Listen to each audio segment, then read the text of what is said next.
কিন্তু আল্লাহ সুবহানাহু ওয়া তাআলা উলুল আলবাব বিবেকবান কাদের বলেছেন? আল্লাহ সুবহানাহু ওয়া তাআলা জবানে তিনি বলেছেন ইউতিল হিকমাতা মান ইয়াশা ওয়া মান ইউতিল হিকমাতা ফাকাদ উতিয়া খায়রান কাসীরা ওয়া মা যাক্কারু ইল্লা উলুল আলবাব। আল্লাহ তাআলা বলেছেন যে আল্লাহ যাকে চান তাকে জ্ঞান দান করেন, বলি সুবহানাল্লাহ। যাকে চান এবং যাকে এই জ্ঞান হিকমতের জ্ঞান দান করেন তার অনেক কল্যাণ করে থাকে, অনেক কল্যাণ দান করেন। এই কথাটা সেই বুঝতে পারে যারা বিবেক সম্পন্ন উলুল আলবাব বুদ্ধিমান মানুষ, বলি সুবহানাল্লাহ। একটা জায়গায় বলেছেন, আর একটা জায়গায় আল্লাহ সুবহানাহু ওয়া তাআলা বলেছেন যে আল্লাযীনা ইয়াসতামিউনা ক্বাওলা ফায়াত্তাবিউনা আহসানু। যখন আল্লাহর কথা তোমরা শোনো এবং ইয়াত্তাবিউনা আহসানু, তার থেকে ভালো কিছু কথা যেটা শুনেছো সেটা থেকে তুমি গ্রহণ করে ইত্তেবা করো, মানে আমল করো, ইত্তেবা করো। উলাইকাল্লাযীনা হাদাহুমুল্লাহ, আল্লাহ বললেন যে তারা হেদায়েতের পথের পথিক। উলাইকা হুম উলুল আলবাব, এবং তারাই সত্যিকারের বিবেক সম্পন্ন বুদ্ধিমান মানুষ, বলি সুবহানাল্লাহ। তার দুটো জায়গায় বুদ্ধিমান মানুষের কথা আল্লাহ সুবহানাহু ওয়া তাআলা বলেছেন। একটা জায়গায় বলেছেন আল্লাহ যাকে জ্ঞান দান করেন তার অনেক কল্যাণ দান করেন, এই কথাটা তারাই বুঝতে পারে যারা বিবেক সম্পন্ন মানুষ। আর একটা জায়গায় বলেছেন যখন আল্লাহ রসুলের কথা হয় তখন তারা মন দিয়ে শুনে নিয়ে তার থেকে ভালো কথাটা গ্রহণ করে নিয়ে আমল করে, ইত্তেবা করে, আমল করে, অনুসরণ করে।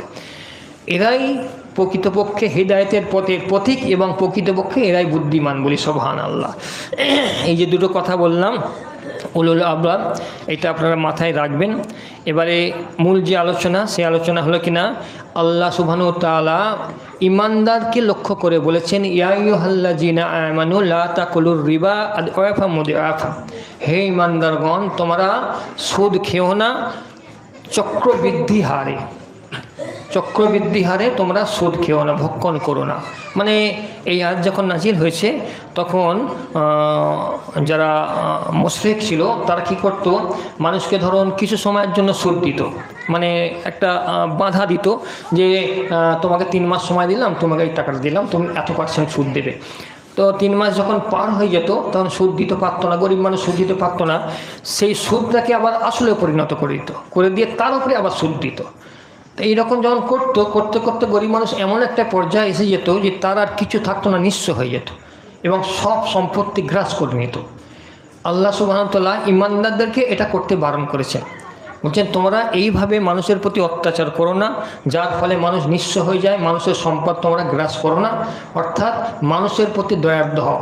এই জন্য আল্লাহ সুবহানাহু ওয়া তাআলা ইমানদারকে লক্ষ্য করে বলেছেন যে ইয়া আইয়ুহাল্লাযীনা আমানু লা তাকুলুর রিবা, তোমরা সুদ খেও না আদআফা মুদআফা, চক্রবৃদ্ধি সুদের উপরে সুদ, সুদের উপরে সুদ, তোমরা এইভাবে সুদ খেও না, বারণ করেছেন।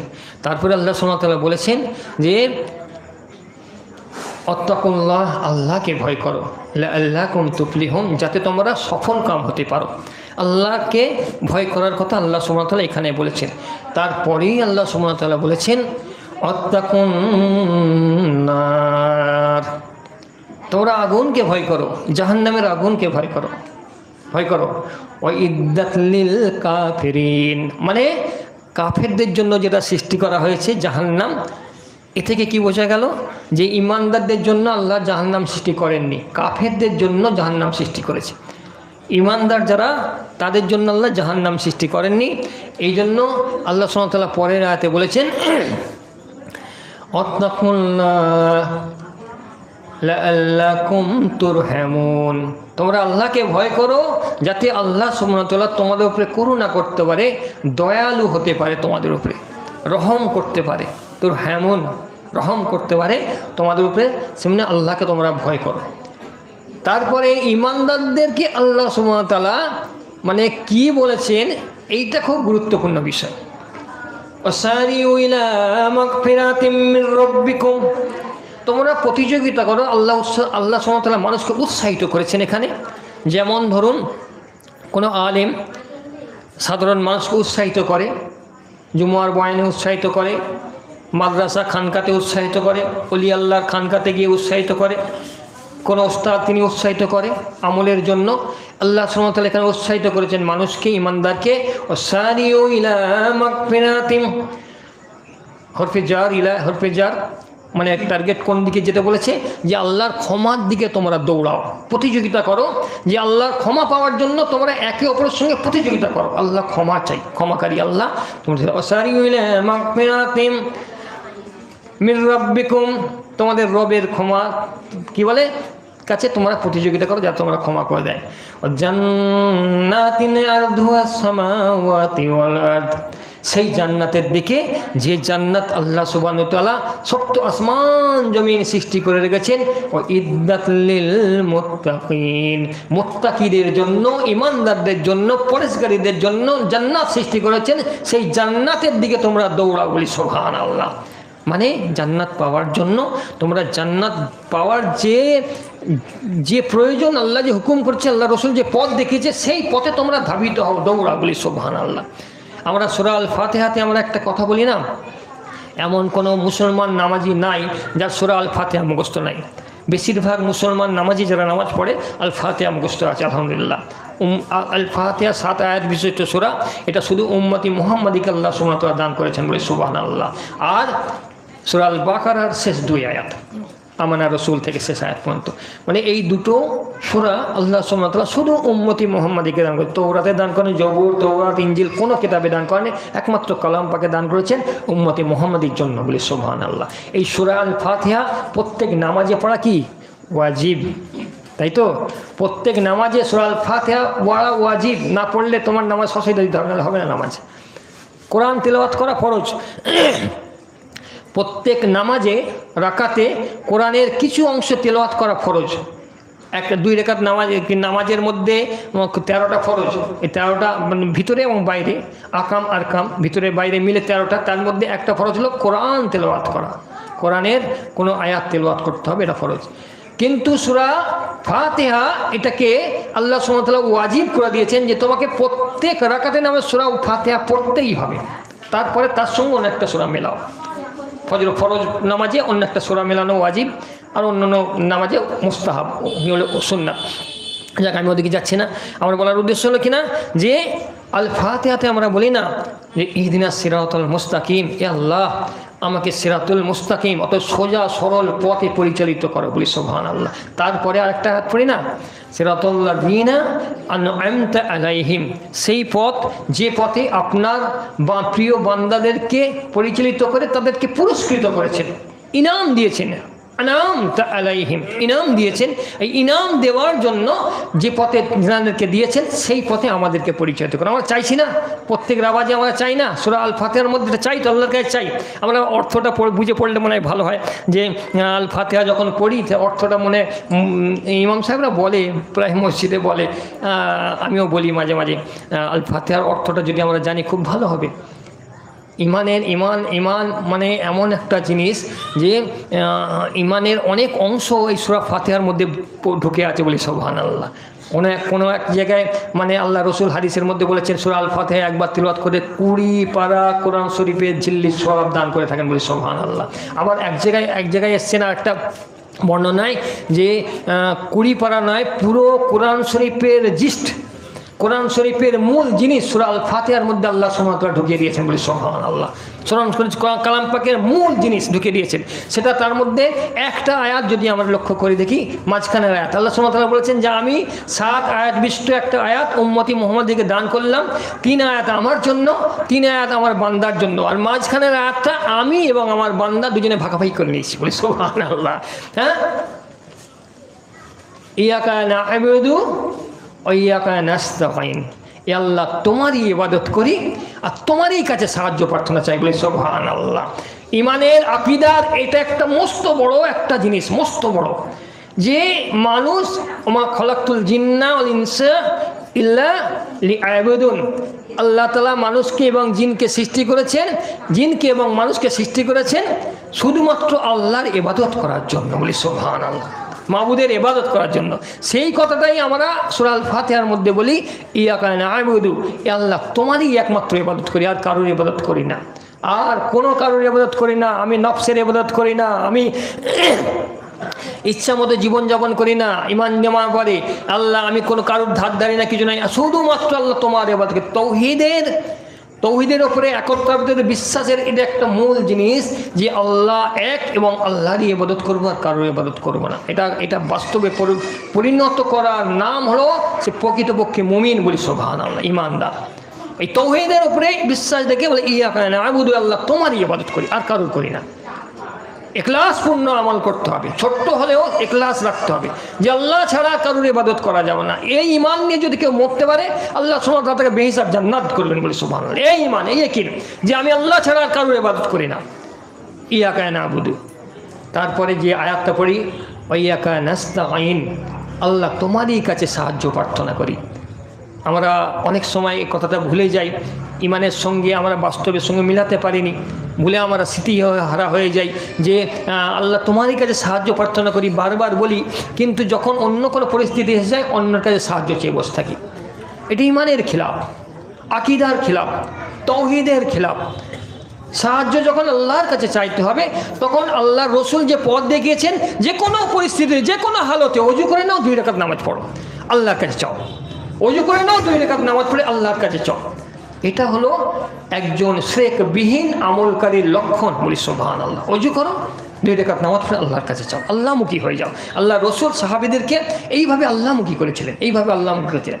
কালাম পাকের আলোকে আল্লাহ রসুল সাহাবীদেরকে বসিয়ে মসজিদে নববীর বারান্দায়, আসহাবে সুফফা যারা ছিলেন বারান্দার অধিবাসী, তাদেরকে কালকে এমন পরিষ্কার করেছিলেন যে স্বচ্ছ আয়না হয়ে গেছিল তাদের কল বলি সুবহানাল্লাহ। স্বচ্ছ আয়না হয়ে গেছিল, এমন মুমিন হয়ে গেছিল, সেই মুমিনের সামনে যে এসে বসতো সে তার নিজের ছবি দেখতে পেত বলি সুবহানাল্লাহ। আল্লাহ রসুল বলছেন কুলুবুল মুমিনিনা আরশুল্লাহ, মুমিনের কল আল্লাহর আরশ আছে, আল্লাহ বসার স্থান। কোন মুমিন? যে মুমিন একমাত্র আল্লাহকে চিনেছে, আল্লাহকে জেনেছে, একমাত্র টার্গেট আখিরাতকে রেখেছে। ইমানদারদের টার্গেট আখিরাত, আখিরাত ইমানদারদের টার্গেট। দুনিয়া ইমানদারদের জন্য জেলখানা, আখিরাত ইমানদারদের জন্য টার্গেট। একটুখানি চিন্তা, একটুখানি ফিকির আখিরাতের বিষয়ে আশরাফ আলী থানভী রহমতুল্লাহ আলাইহি বলেছেন, খুব বড় কথা বলেছেন তিনি বলেছেন যে আখিরাতের ফিকির আশায় মুসাই আছে। যখন মুসা আলাইহিস সালামের আশা যখন মাটিতে ফেলে দিল, বড় একটা সাপ হয়ে গিয়ে যত জাদুঘরের যত সাপ ছিল সব গিলে খেয়ে নিয়েছে, যত জাদুঘরের ফিতনাকে কিলে খেয়ে নিয়েছে। তেমন আখিরাতের ফিকির, আল্লাহর সামনে দাঁড়াতে হবে এই ফিকির, জান্নাত জাহান্নাম আছে এই ফিকির, পুলসুরাত আছে এই ফিকির, কবরের আযাবের ফিকির কেউ যদি করে একটুখানি, এটা এই মুসা নবীর যেমন আশাবাড়ি তেমন দুনিয়ার ফিতনাকে, দুনিয়ার লোভ লালসাকে সে চুষে খেয়ে নেয় আখিরাতের ফিকির বলি সুবহানাল্লাহ। একটু আখিরাতের ফিকির চিন্তা করতে হবে যে আমি এই আছি, কোথায় যাব, কোথায় থাকবো, কে রাখবে, ইত্যাদি ইত্যাদি। ইমানের মস্ত বড় বিষয়, এই বিষয়ে আমরা উদাসীন হয়ে গেছি। সেই জন্য আমরা বলি ইয়াকা না'বুদু ওয়া ইয়াকা নাস্তাঈন, আল্লাহ তোমারই ইবাদত করি, তোমারই কাছে চাই। মানেটা বুঝতে হবে, তবে আমাদের ইমানটা মজবুত হবে। তারপরে বলেছি ইহদিনাস সিরাতাল মুস্তাকিম সিরাতাল লাযিনা আন'আমতা আলাইহিম, যে আমার ইমান যারা ইনাম প্রাপ্ত পুরস্কৃত তাদের পথে চলার জন্য আল্লাহর কাছে চাচ্ছি, এটা চাচ্ছি আল্লাহর কাছে। কিন্তু তাদের পথ যখন সামনে আসছে সেইটাকে আমরা বিভিন্ন ফিতনার মধ্যে, শয়তানের অসহসার মধ্যে থেকে আমাদেরকে ঘুরিয়ে দিয়ে শয়তান তাদের পথ থেকে আমাদেরকে দূরে সরিয়ে দিচ্ছে। আমার উলুল আলবাব বলার আমার উদ্দেশ্য ওটা আমার উদ্দেশ্য ছিল না, ওটা আয়াত আমি তেলাওয়াত করিনি। কিন্তু উলুল আলবাব বলা হচ্ছে যে বুদ্ধিমান তারা যখন সামনে ওই ইনাম প্রাপ্তির পথ আসে সেইটাকে গ্রহণ করে নেওয়া। এটা হলো বুদ্ধিমান বিবেক সম্পন্ন মানুষের কাজ, যে আমার সামনে ইনামপ্রাপ্ত মানুষ এলো, আজ তার পথটাকে যদি আমি গ্রহণ করে নিই তাহলে আল্লাহ সুবহানাহু ওয়া তাআলার কাছে যেটা চেয়েছি সেইটা আল্লাহ সুবহানাহু ওয়া তাআলা আমাকে দিয়েছে। আমি একজন বিবেক সম্পন্ন বুদ্ধি সম্পন্ন মানুষ বলি সুবহানাল্লাহ। এবারে আমরা আসি যে এই মুত্তাকি কারা, তাদের কি গুণ থাকবে আল্লাহ জানিয়েছেন যে কি গুণ থাকবে, এবং গুণ থাকার কারণে তারা পুরস্কৃত ইনামপ্রাপ্ত হয়েছেন। আল্লাহ সুবহানাহু ওয়া তাআলা এখানে খুব সুন্দর বলেছেন, الذين ينفقون في السراء والضراء, তারা সচ্ছলতায় এবং অসচ্ছলতায় আল্লাহর রাস্তায় খরচ করে থাকে বলি সুবহানাল্লাহ। সচ্ছলতায় যখন টাকা পয়সা থাকে, ধনী থাকে তখন, এবং অসচ্ছলতায় সর্ব অবস্থায় আল্লাহর রাস্তায় খরচ করে থাকে বলি সুবহানাল্লাহ। এইটা মায়াসা রাদিয়াল্লাহু তাআলা আনহা একবার একটা আঙুরের দানা দান করেছেন, আঙুরের দানা দান করেছেন। সেই সময় তেনার কাছে কিছু ছিল না, ওইটা ছাড়া, আঙুরের দানা ছাড়া দান করেছেন। ইউনফিকুন, খরচ করা, আল্লাহ যে রিজিক দিয়েছে তার থেকে খরচ করা। ইউনফিকুন এর ব্যাখ্যা এটা এসছে যে ইউনফিকুন কথাটার অর্থ হলো শুধু যে টাকা পয়সা দেবে এমন নয়, তোমার বাড়িতে যা আছে সেটা দিয়েই মানুষকে সাহায্য করা, মানুষের উপকার করা, এই মানসিকতা নিয়ে কাজ করা। যেটা উপকারে আসে, মাখলুকের উপকারে আসে, সেইটা আল্লাহর রাস্তায় খরচ করা, আল্লাহর জন্য খরচ করা। সেটা সময়ও হতে পারে, শ্রমও হতে পারে, টাকা পয়সাও হতে পারে, বা বাড়ির কোনো আসবাব এটাও হতে পারে। এটা যদি আল্লাহর রাস্তায় খরচ করো তাহলে আল্লাহ সুবহানাহু ওয়া তাআলা মুমিন বান্দার, মুত্তাকি বান্দার যে গুণ, সেই গুণটা তোমার মধ্যে রইল বলে সুবহানাল্লাহ। তাহলে আমরা নিজেরা বিচার করি যে একজন ইমানদার, ইমানের সাবাক্তুটারাবি শাখা, সব থেকে নিম্নমানের শাখা কোনটা? সব থেকে নিম্নমানের শাখা হলো রাস্তা থেকে কষ্টদায়ক জিনিস, কাঁটাযুক্ত জিনিস রাস্তা থেকে সরিয়ে দেওয়া। মানে কি? এই কথাটার অর্থ, হাদিস আমরা পড়ি কিন্তু হাদিসটা আমরা চিন্তা করি না যে এই হাদিসটা কেন আল্লাহ রসুল বলেছেন, কি কারণে বলেছেন। ইমানদারদের তো ৭৭ শাখা বলেছেন, অনেক শাখা, তার মধ্যে সর্বনিম্ন শাখা কি বলেছেন? যে রাস্তা থেকে কষ্টদায়ক জিনিস সরিয়ে দেওয়া। মানে কি? আমি দেখেছি যে এটা কষ্টদায়ক জিনিস, অর্থাৎ আমি বেঁচে গেছি, কিন্তু আরেকজন মানুষ না এর দ্বারা কষ্ট পেয়ে যায়, একজন ইমানদার সেই কষ্টদায়ক জিনিসটা রাস্তা থেকে সরিয়ে দেবে বলি সুবহানাল্লাহ। মানে ইমানদারদের এই গুণ থাকা উচিত যে অন্য কেউ না কষ্ট পায়। আমি যদি বুঝতে পারি কেউ কষ্টের কোনো প্রয়োজন রয়েছে, মানে কারণ হয়ে গেছে, তার থেকে আমি তাকে বাঁচাবার চেষ্টা করব, তাকে সেভ করার চেষ্টা করব, তার উপকার করার চেষ্টা করব, তার ক্ষতি করার নয়। ক্ষতি বেঈমানরা করবে, ইমানদাররা মানুষকে উপকার করার মানসিকতা, এই গুণ সর্বনিম্ন গুণ ইমানদারের। বোঝা গেল কথাটা? কেন বললাম সর্বনিম্ন? মানে এটা যদি না থাকে সেই ইমানদার থেকে বহিষ্কার হয়ে যাচ্ছে, সাবধান। কিন্তু সর্বনিম্ন গুণ যে ইমানদারদের মানসিকতা হবে অন্যের উপকার করা, ক্ষতি করা নয়। এই জন্য আল্লাহ সুবহানাহু ওয়া তাআলা বলেছেন আল্লাযীনা ইউনফিকুনা ফিস সাররা দাররা, যারা সচ্ছলতায় এবং অসচ্ছলতায় উভয় অবস্থায় আল্লাহর রাস্তায় খরচ করে মানুষের উপকারের জন্য, তাদের কোনোদিন মানসিকতা তৈরি হবে না যে অন্যের ক্ষতি করার। তাহলে মুমিনের গুণ কি হলো? যে তারা সচ্ছলতায় অসচ্ছলতায় খরচ করে। এর মধ্যে আরেকটা বিষয় আল্লাহ সুবহানাহু ওয়া তাআলা মানুষকে বুঝিয়েছেন যে মানুষ সাধারণত দুই অবস্থায় আল্লাহ থেকে গাফেল হয়ে যায়, ভুলে যায়। একটা যখন খুব ধনী হয়ে যায় তখন মানুষ কি করে, এশ আরামের জন্য, জীবনযাপন করার জন্য আল্লাহর হুকুমকে ভুলে যায়, শয়তান ভুলিয়ে দেয়। অনেক ধনী হয়ে গেছে, হজ তার উপরে ফরজ হয়ে গেছে, কিন্তু আল্লাহর হুকুমকে যে তোমার উপরে যদি নেশা পরিমাণ পয়সা থাকে হজে যাওয়া আসার এবং সংসার খরচের যদি পয়সা থাকে, তুমি সুস্থ হও, তোমাকে হজ করো, তোমার উপরে ফরজ। সে বলছে আচ্ছা ঠিক আছে, আমি সামনে বছর যাব, সামনে বছর যাব, সামনে বছর যাব, এইরকম করে করে করে করে আল্লাহর হুকুম থেকে সে বিস্মিত হয়ে ভুলে গিয়ে শয়তান ভুলিয়ে দেয় এবং আল্লাহর হুকুম থেকে সে দূরে সরে যায়। কিন্তু ইমানদাররা এটা করেন না। ইমানদারদের কাজ হলো যে আমাকে আল্লাহ যে রিজিক দিয়েছেন, যে সম্পদ দিয়েছেন, এই সম্পদের উপরে হক রয়েছে, বিভিন্ন হক মিটিয়ে যদি আমার কাছে হজ করার মতো পয়সা থাকে, সে চোখ বুজিয়ে হজ সম্পাদন করে নেয় বলি সুবহানাল্লাহ। ইমানদারদের গুণ। অসচ্ছলতায় কি করেন যে সে তেনারা যখন গরিব হয়ে যায় মানুষ, তখন মানুষের রিজিকের তালাশে পড়ে মানুষ অনেক জিনিস ভুলে যায়, আল্লাহর কথা ভুলে যায়, নামাজের কথা ভুলে যায়। আল্লাহ সুবহানাহু ওয়া তাআলা তিনি কি বলেছেন? রিজিক দেনেওয়ালা জাতকে আল্লাহ সুবহানাহু ওয়া তাআলা, আল্লাহ তাআলা বলেছেন নাহনু নারযুকুকা, আমরাই তো তোমাকে রিজিক দিয়ে থাকি, তোমাদের রিজিক দিয়ে থাকি। আল্লাহ সুবহানাহু ওয়া তাআলা বলেননি আমুর আহলাকা বিসসালাহ আস্তাবির আলাইহা, তোমরা তোমাদের আহেল বর্গকে নামাজের জন্য হুকুম করো, অস্তাবির আলাইহা, এবং তুমি নিজে দৃঢ়পদ থাকো এর উপরে। লা নাসালুকা রিজকা, আপনার কাছ থেকে আমি রিজিক চাই না। আল্লাহ রাসূলকে বলছেন আপনার কাছ থেকে আমি রিজিক চাই না, নাহনু নারযুকুকা, আমিই তো রিজিক দিয়ে থাকি। বলি সুবহানাল্লাহ। কে রিজিক দেন আল্লাহ যাক? আল্লাহ সুবহানাহু ওয়া তাআলা। এই ইয়াকিন নেই আমাদের, এই বিশ্বাস নেই রিজিক দেন আল্লাহ যাক আল্লাহ সুবহানাহু ওয়া তাআলা। অনেকে বলে হাক্কানি দরবার থেকে মাওলানারা আসে, তারা এমন এমন কথা বলে যে কথা মানে শরিয়তের কোনো দলিল নেই, ইত্যাদি নেই, অমক তমক কথা বলে, বেদাতি কথা বলে।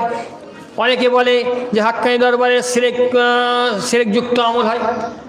আলোচনায় এতক্ষণ করলাম এবং আগামী আলোচনা করব, আমাকে দেখিয়ে দিক যে এই কথাটার মধ্যে বেদাত আছে, শিরক আছে। রিজিক দিনে বলা